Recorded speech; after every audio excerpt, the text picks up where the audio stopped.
Chapter 18. Dad's Letter on My Birthday. For Indira Priyadarshini on her 13th birthday. Central Jail, Nini, October 15th, 1930. On your birthday you have been in the habit of receiving presents and good wishes.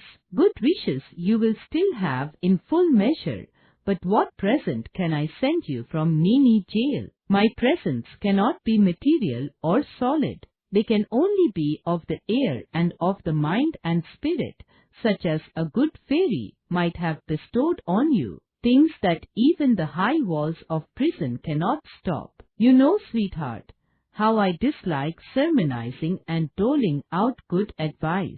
When I am tempted to do this, I always think of the story of a very wise man I once read. Perhaps one day our world will be like other mysterious worlds, so none of us need ever be bored, like the very foolish and conceited person whose story Hong Sang has told us, that we have learned everything worth learning and become very wise. And perhaps it is as well that we do not become very sad that there is nothing more to learn. They must miss the joy of discovery and of learning new things, the great adventure that all of us who care to may have. I must not therefore sermonize.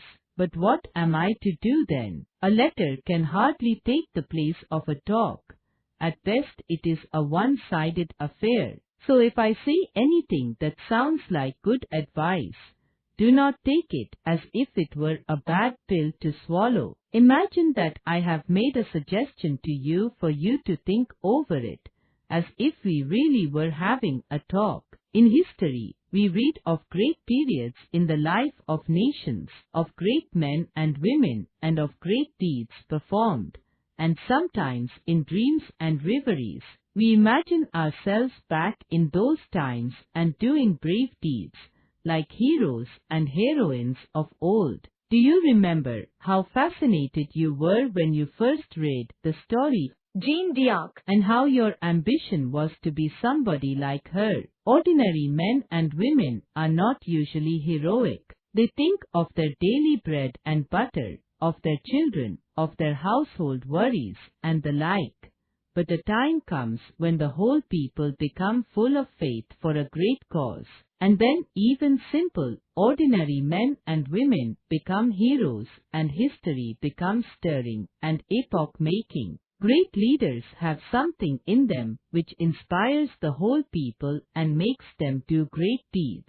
The year you were born in 1917 was one of the memorable years of history when a great leader, with a heart full of love and sympathy for the poor and suffering, made his people write a noble and never to be forgotten chapter of history. In the very month in which you were born, Lenin started the Great Revolution, which has changed the face of Russia and Siberia. And today in India, another great leader, also full of love for all who suffer and passionately eager to help them, has inspired our people to great endeavor and noble sacrifice, so that they may again be free, and the starving and the poor and the oppressed may have their burden removed from them. Bapuji lies in prison, but the magic of message steals into the hearts of India's million, and men and women, and even little children, come out of their shells and become India's soldiers of freedom.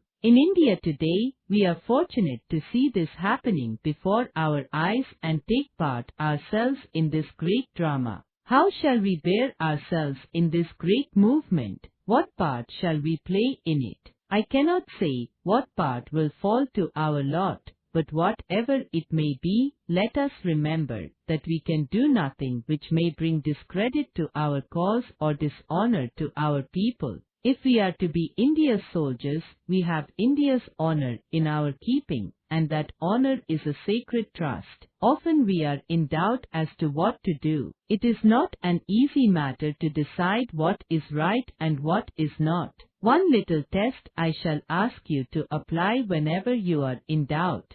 It may help you. Never do anything in secret or anything that you would wish to hide. For the desire to hide anything means that you are afraid, and fear is a bad thing and unworthy of you. Be brave and all the rest will follow. If you are brave, you will not fear and will not do anything of which you are ashamed. You know that in our great freedom movement, under Bapuji's leadership, there is no room for secrecy or hiding. We have nothing to hide. We are not afraid of what we do and what we say. We work in the sun and in the light.